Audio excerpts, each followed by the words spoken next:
ከ400 በላይ የሚሆኑ የሙታንን አጽም አንሱ ተባሉ። የወላይታ ኦርቶዶክሳውያን በመንግስት ከፍተኛ የሆነ ጫና እየተደረገብን ነው በማለት የኦቶና ማርያም ቤተክርስቲያን የድረሱልኝ ጥሪ እያሰማች ትገኛለች። ፓትርያርኩ ምርጫ መረጡ፣ ድምጻቸውን ሰጡ።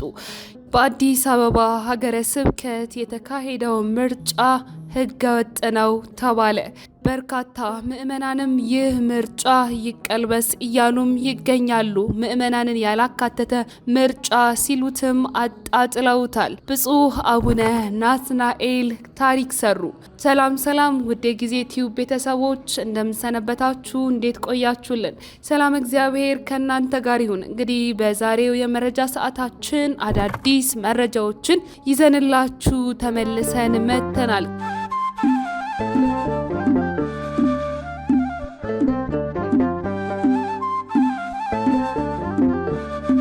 ቀዳሚ ያደረግንላችሁ መረጃችን እንግዲህ የወላይታ ኦርቶዶክሳውያን የድረሱልኝ ጥሪ እያሰሙ ይገኛሉ። ከ400 በላይ የሙታንን አጽም አንሱ ተብለናል የሚሉት የወላይታ ኦቶና ማርያም ቤተክርስቲያን ኦርቶዶክሳውያን ምዕመናን ጥሪያቸውንም እያሰሙ ይገኛሉ። በኢትዮጵያ ኦርቶዶክስ ተዋሕዶ ቅድስት ቤተክርስቲያናችን እንግዲህ በወላይታ ሀገረ ስብከት የኦቶና ደብረ ጽዮን ቅድስት ማርያም ቤተክርስቲያን በኮሪደር ልማት ሰበብ አግባብነት የሌለው እንግልትና የጥላቻ ንግግርም የደረሰባቸው በመሆኑ የድረሱልኝ ጥሪ እያሰሙ እንዲሁም ደግሞ ቅድስት ቤተክርስቲያንም የድረሱልኝ ጥሪ እያሰማ ትገኛለች። ለተዋሕዶ ሚዲያ ማዕከል በደረሰው መረጃ መሰረትም እንግዲህ መረጃውንም ያጋሩት የሀገረ ስብከቱ ዋና ስራ አስኪያጅ መላከ ሰላም ቦክቻ ኤንጋ የደብሩን መግለጫ ዋቢ አድርገው እንደገለጹትም እንግዲህ ቤተክርስቲያን የልማትና የለውጥ አድናቂ ወይንም ደግሞ ደጋፊ ናት። ይሁንና በልማት ስምና ሰበብ የሚደርስባት ማዋከብና እንግልት ግን አንቀበልም በማለት ተናግረዋል። ይህም ሲባል ደግሞ የአስፓልት መንገድ ስራ ከመጀመሩ አስቀድሞ ቅየሳ ሲደረግ መንገዱ የሚነካቸው የግልና የመንግስት ተቋማት ቤትና አጥር ሲነሱ ወደ ቤተ ክርስቲያን ይዞታ ጋር የማይደርስ መሆኑን ተረጋግጦ የታለፈ ሆኖ ሳለ በነባሩ መንገድ መሃል አድርጎ የተሰራውም አዲሱ ፕላን 36 ሜትር ስፋት ሆኖ ለሚሰራው አስፓልት ከበቂ በላይ ሆኖ ሳለ ባዶ ቦታውን ትተው ወደ ቤተ ክርስቲያን ለመግባት መፈለጋቸው ግን አግባብነት የለውም በማለት የሀገረ ስብከቱ ስራ አስኪያጅ ተናግረዋል። የሀገረ ስብከቱ ስራ አስኪያጅ እንደገለጹትም ከሆነ እንግዲህ በወቅቱ ከተማዋን የሚመራው ከንቲባ እስከ ቤተ ክርስቲያኗ ድረስ መጥቶ በነባሩ መንገድ የተነሳውን ፕላን በቂ ስለሆነ ምንም ይዞታ አይነካባችሁም ሲሉ በጊዜው ለመላው ሕዝብ ተናግረውና አረጋግጠው የሰጡት መግለጫ የታጠፈ መሆኑ ብዙ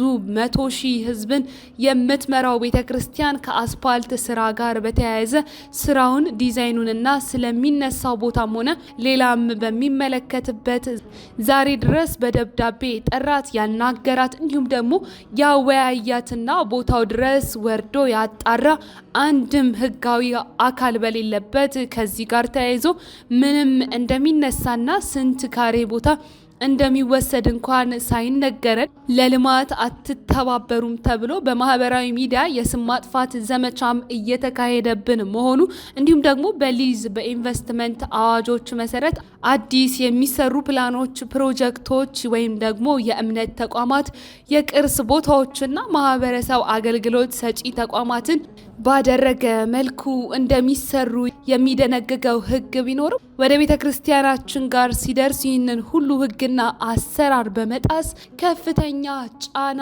እየደረሰባት መሆኑንም ገልጸዋል። ከቅድስት ቤተ ክርስቲያኗ ፊት ለፊት የሚገኙ ላሜራ ቤቶች በድንበሯና በይዞታ ውስጥ ከመሆኑም ሌላ ቀድሞ አይነካም ከተባለው ይዞታዋ ላይ 9 ሜትር ቁመት ወይንም ደግሞ ከ2000 ካሬ ሜትር በላይ ቦታ ልቀቁ በተባለበት ቦታ ላይ ያረፈ ከ400 በላይ የሙታን አጽምን አንሱ ተብለን እየተገደድን እንገኛለን በማለትም ገልጸዋል። ቤተክርስቲያንን ከመንግስት በቂ ምላሽ ይሰጥ ብላ እየጠየቀች ባለችበት በዚህ ሰዓት በማህበራዊ ሚዲያዎች ላይ ገና ቤተክርስቲያኗን አንስተን ሌላ ቦታ እንወስዳታለን በማለት የጥላቻ ንግግርና ወሬ በማሰራጨት መንግስትንና ህዝብን ለማጋጨት በመሆኑ የሚንቀሳቀሱትን መንግስት ተከታትሎ ለህግ ያቅርብልን ሲሉም ጠይቀዋል። በአዲስ አበባና በሌሎች ቦታዎች የሚሰራው የልማት ስራ ባለ 18 ፎቅ ቤቶችን ሁሉ አፍርሶና ከበረንዳቸው ስር ሁሉ አድርጎ መተላለፊያ እየተሰራ ባለበት በከተማችን ሲሆን ግን ከፕላን ውጪ የተሰሩና ከነባሩ መንገድ ጋር የከተማዋን ወጥነት ውበትና ማስተር ፕላን በመጣስ እየተገነቡ ያሉ የግለሰብ ቤቶችን ላለመንካት ሲባል የተዋህዶ የቅድስት ቤተክርስቲያንን ይዞታ እየተወሰደ ያለው ጫናና በደል ከከተማችን ህዝቦች አልፎ በመላው ዓለም የሚገኘውን የኦርቶዶክስ ክርስትና እምነት ተከታዮች ህዝብን በከፍተኛ ቅሬታ ውስጥ ያስገባ መሆኑንም በመጥቀስ ቤተክርስቲያኗ ድምጿን ያሰማች ሲሆንና የሚመለከተውም አካል አፋጣኝ መልስ እንዲሰጥም ጥሪ አቅርባለች። አክለውም መላከ ሰላም ቀሲስ ቦክቻ ኤንጋ የግለሰብ ይዞታ እንዳይነካ ታስቦ ታቅዶ አስፓልቱ ወደ ቤተክርስቲያኗ ይዞታ እንዲገባ እየተደረገ ያለውንም አሰራርና ከ400 በላይ እረፍተ ዘመን የገታቸው ሞት የቀደማቸው በአፈር ስር ያሉ መቃብራት አጽመሙታን ክብር ስንል ይህ ያልተገባ አካሄድም አንቀበልም በማለት ተናግረዋል። ቤተክርስቲያን ላሜራውን የሰራችው ከይዞታ ውጪ እንደሆነ አስመስለው የቅድስት ቤተክርስቲያንን ስም የሚያጠፉ ግለሰቦችም ላሜራውን አስቀድሞም ለመኪና ፓርኪንግ በምትጠቀምበት ከመቃብራቱ ትይዩ ባለው ይዞታ የሰራችው እንጂ ከይዞታ ውጪ እንዳልሆነም ተረድተው ስም ከማጥፋት እንዲቆጠቡና ቢቻላቸው ቀርበው ባይናቸው ይዞታውን በመመልከት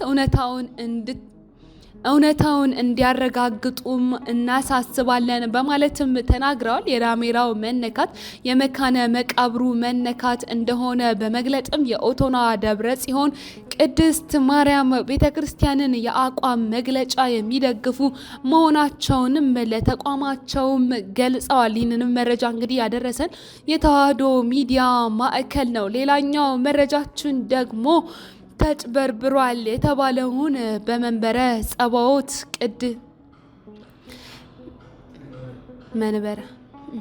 ተጭበርብሯል የተባለውን በእንጦጦ መንበረ ስብሐት ቅድስት ሥላሴ ቤተክርስቲያን የተደረገውን የሰበካ ጉባኤ ምርጫ የሚመለከት ይሆናል። ምዕመናን እንግዲህ ስለዚህ ምርጫ እንደገለጹት ከሆነ አገልጋዮችን ያላካተተ ህገወጥ መሆኑንም እየገለጹ ይገኛሉ። የተዋህዶ ሚዲያ ማዕከል ባወጣው መረጃ መሰረት እንግዲህ በአዲስ አበባ ሀገረ ስብከት በእንጦጦ መንበረ ስብሐት ቅድስት ሥላሴ ቤተክርስቲያን በዕለተ እሁድ ህዳር 14 ቀን የተካሄደው የሰበካ ጉባኤ ምርጫ ህገወጥ የሰበካ ጉባኤ ምርጫ እንዲሁም ደግሞ ምዕመናንን እንዲሁም በአካባቢው የሚገኙ አገልጋዮችን ያላካተተ በማለትም እየገለጹት ይገኛሉ። ቅሬታውንም ያቀረቡት ምዕመናን እንግዲህ ከዚህ በፊት በአካባቢው የቆዩና የሰበካ ጉባኤ አባል የሆኑ ሲሆኑ የሰበካ ጉባኤ አባላት ሲሆኑ ከቃለ አዋዲው ባፈነገጠ መልኩ ከ9 ዓመታት በላይ የቆዩ ሲሆኑ በአመራርነት ቦታው ላይም ከ9 ዓመታት በላይ ያገለገሉ ሲሆኑ ይህም ከቃለ አዋዲው ያፈነገጠ ስርዓት ነው በማለትም ገልጸውታል።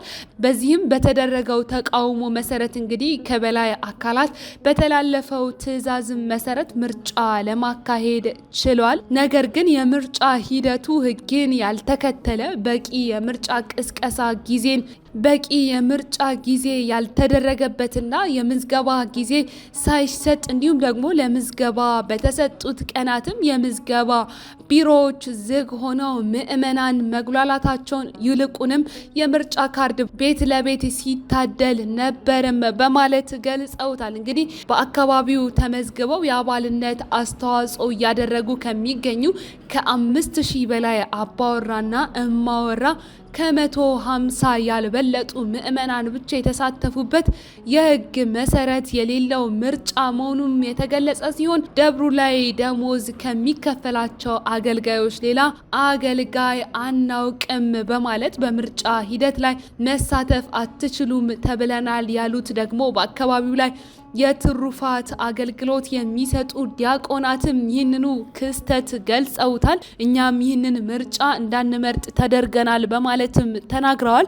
በመሆኑም ጉዳዩን የሚመለከተው የበላይ አካል የሰበካ ጉባኤ ቤት ለቤት በመጠቋቆም የተሰራ መሆኑን ተገንዝቦ አስፈላጊውን እርምት እንዲወስድም እንጠይቃለን ሲሉ ለተዋህዶ ሚዲያ ማዕከልም ቅሬታቸውን የአካባቢው ምዕመናን አቅርበዋል። በጉዳዩ ላይም የአራዳ ጉለሌ ክፍለ ከተማ ቤተ ክህነትም ጽሕፈት ቤት ለማነጋገር የተደረገውም ጥረት እንዳልተሳካ የተዋህዶ ሚዲያ ማዕከልም ይህንኑ ጠቅሶ መረጃውን አድርሶናል። ይህንንም የምርጫ ጉዳይ ካነሳን ዘንዳ እንግዲህ ለእኛ ለኢትዮጵያ ሀገራችን በተለይም ለቅድስት ቤተክርስቲያናችን አንድ መልካም ያልነውን መረጃ እናጋራችሁ። እንግዲህ በግብጽ ሀገር የሚገኙ የግብጽ ኦርቶዶክሳዊት ቤተክርስቲያን እንግዲህ ለዚህም ትልቅ ማሳያ የሚሆን አንድ ድርጊት አድርጋለች። የግብጽ ኦርቶዶክስ ፓትርያርክ ብፁዕ ቅዱስ አቡነ ታዲዮስ ዳግማዊ እንግዲህ ለሕዝብ ተወካዮች ምክር ቤት ምርጫ ድምጽን መስጠታቸው ታውቋል። እንግዲህ እኚህ የግብጽ ኦርቶዶክስ ፓትርያርክ እንግዲህ በሕዝብ ተወካዮች ምክር ቤት ተገኝተው ነው እንግዲህ ድምጻቸውን የሰጡት። ቤተክርስቲያንም በእንደዚህ አይነቱ ወሳኝ ሰዓት ድምጽ መስጠትን ሀገራዊ ግዴታ መሆኗንም አስገንዝበዋል። ይህ ጉዳይም እንግዲህ ለእኛ ለኢትዮጵያ ሀገራችን በተለይም ደግሞ ለቅድስት ቤተክርስቲያናችን አባቶች በሀገራዊ ጉዳዮች ላይ ድምጽ መስጠት እንዳለባቸውም ጠቆም አድርጎ የሚያልፍ ነው። ድምጾችም ሲሰጡ ፍትሃዊ በሆነ መንገድ መደረግም አለባቸው እንላለን። ሌላኛው መረጃችን ደግሞ ብፁዕ አቡነ ናትናኤል የሰሩትን ትልቅ ስራ የሚመለከት ይሆናል። በሚንሶታና አካባቢው ሀገረ ስብከት ሊቀ ጳጳስ የሆኑት ብፁዕ አቡነ ናትናኤል እጅግ ድንቅ የሆነ ስራን ሰርተዋል። ብፁዕነታቸው እንግዲህ የሚንሶታና አካባቢው ሀገረ ስብከት ለሀገረ ስብከቱ ብፁዕ ሊቀ ጳጳስ መንበረ ጵጵስናና ለሀገረ ስብከቱ ጽሕፈት ቤት ግዢ ፈጽመዋል። ህዳር 11 ቀን 2018 ዓመተ ምህረት ማለትም ኖቬምበር 2025 በወጣው መረጃ መሰረትም እንግዲህ የፊርማና የቁልፍ ርክክብ ስነ ስርዓትም ማከናወናቸውን አሳውቀዋል። ከግማሽ ሚሊዮን ዶላር በላይ የፈጀው ይህ የመንበረ ጵጵስናና የሀገረ ስብከቱ ጽሕፈት ቤት ህንፃ የሚንሶታና የኮሎራዶ አካባቢ ሀገረ ስብከት ሊቀ ጳጳስ በሆኑት ብፁዕ አቡነ ናትናኤል ከሀገረ ስብከቱ ዋና ስራ አስኪያጅ መልአከ ምሕረት ቀሲስ ስንታየው ወልደየስ ወይንም ደግሞ የደብረ ምሕረት ቅዱስ ሚካኤል ቤተክርስቲያን አስተዳዳሪ ጋር በመሆንም እንግዲህ በሀገረ ስብከቱ ስም በግዢ ሰነድ ላይ ፈርመው ይህንን የሀገረ ስብከቱን ልዩና ዘመናዊ የሆነ ጽሕፈት ቤትም ተረክበዋል። የሀገረ ስብከቱ ሊቀ ጳጳስ የሆኑት ብፁዕ አቡነ ናትናኤልም በቅዱስ ሲኖዶስ መልካም ፍቃድም እንግዲህ ወደ ሀገረ ስብከታቸው ተመድበው ከመጡ ከ2 ዓመት ያነሰ ጊዜ ቢሆንም ሀገረ ስብከታቸው የራሱ የሆነ የአባቶች ማረፊያም ሆነ ጽሕፈት ቤት ያልነበረው መሆኑን በማየታቸው ሀገረ ስብከቱ